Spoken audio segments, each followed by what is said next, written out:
जब बोल कम संत बड़े सरकार है, कोई क्या जाने उनकी गति। अपन रहे कंगाल और को करते लखपति। पल में करे निहाल, क्षण में करे निहाल, पलक जेहि पर वह फेरे। अरे हाँ हो मोहन जावा से पारस हो, पितर फिर काहे को हेरे। बोलो मोहन महबूब की जय। आदरणीय संत समाज, प्रिय हंस जनों, मोहन शाहदाता की वाणी है, संत बड़े सरकार कोई क्या जाने उनकी गति। संसार में दो ही ऐसी शक्तियां हैं, एक राज्य सरकार है, एक संत सरकार है। संत सरकार चलती फिरती हुई सरकार है, राजसार स्थायी है, कानून व्यवस्था को लिए भी चलती। इसलिए संत क्या करते हैं, जड़ जीवन को करें सचेता, और संत सुजन विचरण यही हेता। उनका काम है आना जाना, जीवों को उपदेश करना। तो संत बड़ी सरकार कोई क्या जाने उनकी गति।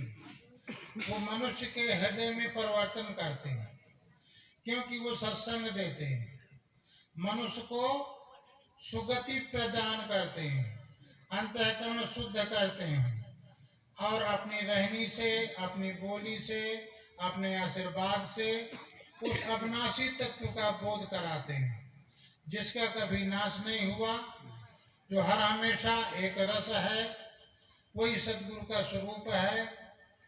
तो संत महापुरुष हम गृहस्थों को, संतों को इतना बड़ा उपकार किया है। यदि हमें संत सद्गुरु न मिलते तो आज हम अज्ञानी बने रहते, हमें न आत्मा का बोध होता, न परमात्मा का बोध होता, न शरीर का बोध होता। जितना भी ज्ञान है ये संत महापुरुष हमें समय समय से भक्तों के लिए, समाज के लिए, अध्यात्म के लिए, जो उनके सेवा में आते हैं, संग में बैठते हैं, सत्संग करते हैं, तो उनको ये प्रदान करते हैं। गृहस्थ हमें भोजन, वस्त्र, कपड़ा, औषधि, नाना तरह की चीजें देते हैं, परंतु संत उनको सत्य ज्ञान का उपदेश करते हैं। इस मानव जीवन को हर हमेशा निर्मुक्त करते हैं, विषय विहीन करते हैं, निजता के अंदर प्रदान करते हैं, निज दोषों को दूर करते हैं। तो संतों का काम यही है, हमारा खान पान शुद्ध रखते हैं, हमें नशा निर्मुक्त करते हैं। और गृहस्थ क्या करता है, वो संतों की सेवा करता है, अपनी कमाई का हिस्सा संतों को देते हैं, संत उसका भोजन करते हैं, इसके बाद में सुमरन करते हैं। फिर जो उनको स्वाध्याय में, साधना में जो चीजें मिलती हैं वो गृहस्थ को प्रदान करते हैं। उसी का नाम सत्संग कहा गया है, क्योंकि सत्संग मानव जीवन को सफल बनाता है। आज हम जिस आश्रम पर बैठे हैं, यहाँ एक ऐसे महापुरुष, जिस चरखारी के नगरी को उन्होंने प्रफुल्लित किया, राजा मलखान सिंह, बड़े धार्मिक राजा थे, और समय समय पर वो ये परोपकार करते थे और मेला करते थे, मंदिर बनवाते थे, संतों की सेवा करते थे। तो उसी जमाने में उनके परंपरा में राजाओं का एक बड़ा सिलसिला हुआ। तो यहाँ पर जब संत आए, सारे संत आकर के सबको राशन दिया जाता था और सबकी व्यवस्था की जाती थी। तो बहुत सारे संतों का यहाँ जमाकड़ा लगता था, जहाँ आप सब लोग बैठे हैं। तो यहाँ पर एक संत आए से ध्यान साई, उन्होंने आकर के यहाँ अपनी धूनी लगाई, सारे संत तो विदा हो गए, पर वो संत बैठे रहे। बार बार संदेश गए राजा के पास कि एक संत हैं, वो नहीं जा रहे, तो ध्वनि लगा करके अपने ध्यान मग्न है और भजन में है। तो उन्होंने कहा कि ठीक है, न जाने दो कब तक रहेंगे।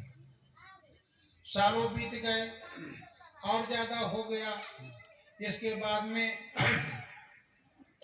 फक्कड़ संत थे, सुमरन करते थे, भजन करते थे, चल फिर करके भी अपना उपदेश करते थे। धीरे धीरे धीरे उनकी झोपड़ी लोगों ने बना दी।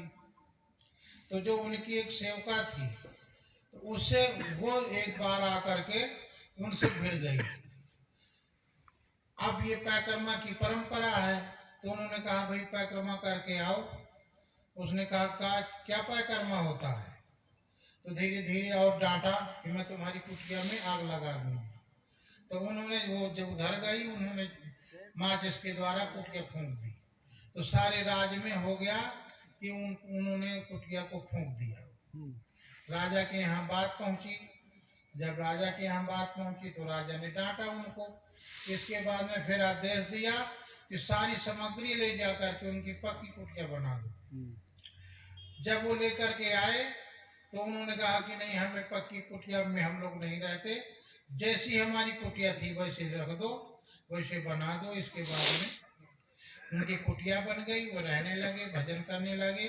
धीरे धीरे धीरे फिर प्रसिद्धि हुई और उनका शरीर शांत हुआ। जब शांत हुआ शरीर, तो फिर यहाँ पर कोयलाहा से शतरूप सादाता भेजे गए और उन्होंने इस आश्रम को संजोया, तपस्या किया, साधना की। और क्योंकि पहले न कोई प्रबंध था, न कोई परिक्रमा था, जो आता था बैठता था और सत्संग करके चले जाते थे। जब शतरूप सादाता आए तो यहाँ पर उन्होंने ग्रंथ लिखे। ग्रंथ लिखने के बाद में जितनी समाज आती थी सबको ज्ञान दिया, उपदेश दिया और यहाँ मकान भी बनवाया और इस आश्रम की नींव डाली, मजबूत नींव, जो आपके सामने आज अरसमहल के रूप में खड़ी है। और यहाँ वो चना खा खा करके, नीम की पत्ती खा खा के, नीम सारम तुम गुरुदेव सकल बलाय मोर हर लेओ, ये उनका मंत्र था। तो 25 साल उन्होंने नीम की पत्ती खा खा करके भजन किया। भजन करते करते फिर उनके अनेक शिष्य हुए, अनेक उनके शिष्य हुए। ललकार साईं हुए, कुलपहाड़ में संत जितने भी हैं और लोहेड़ी में हैं, 10, 12, 15, 25 शिष्य आपके हुए। तो उन शिष्यों के आश्रम दिए गए, आश्रम बनाया उन्होंने। और इसके बाद में उनके एक बहुत मशहूर संत हुए, एक दिल सादाता, जो स्वतंत्रता सेनानी थे, शरीर से भरकम शरीर के थे और संकल्पमान थे। आप 66 में कोयलाहा में गद्दी नशीन हुए। इसके बाद में उन्होंने सारी बागडोर एक दिल सादाता को दी। वो इतने कर्मठ थे कि पहले स्वतंत्रता सेनानी में भी लड़ते रहे और जब फकीरी उन्होंने ली तो सारे घर का संबंध छोड़ दिया, सारी जो है पेंशन छोड़ दी। इसके बाद में वो निराधार होकर के इस आश्रम की व्यवस्था में लग गए और इस आश्रम को सुचारू रूप से अच्छे ढंग से उन्होंने इस आश्रम को चलाया। वो ऐसे संत थे कि जो वो कह देते थे पर उस पर अमल करते थे। उनका नाम एक दिल सादाता था और उन्होंने जमीन अपनी बेची, पेंशन भी अपनी खत्म की और काफी दिन रह करके इस आश्रम को सुशोभित किया। आप हम सब लोग बैठे हैं यहाँ पर, तो यहाँ पर बैठे हैं तो उन्हीं की छत्र छाया में ही बैठे हैं। और यहाँ पर सदगुरु ने सारे ग्रंथों का लेखन किया। दाता पंथ के जितने भी ग्रंथ हैं अन्य आश्रमों में शतरूप सादाता ने यहीं बैठ करके उनकी नकल की और जाके गुरुद्वारा में भेजते थे और वहाँ से कागज कलम ला करके फिर यहाँ लिखते थे।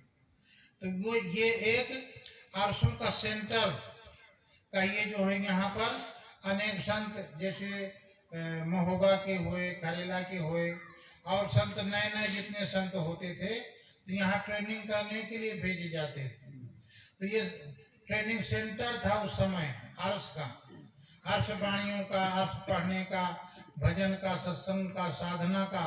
तो इतने प्रफुल्लित संत यहाँ से अनेक अनेक जगह साधु बन करके गए। तो हम सब लोग आज उन्हीं की छत्र छाया में बैठे हैं।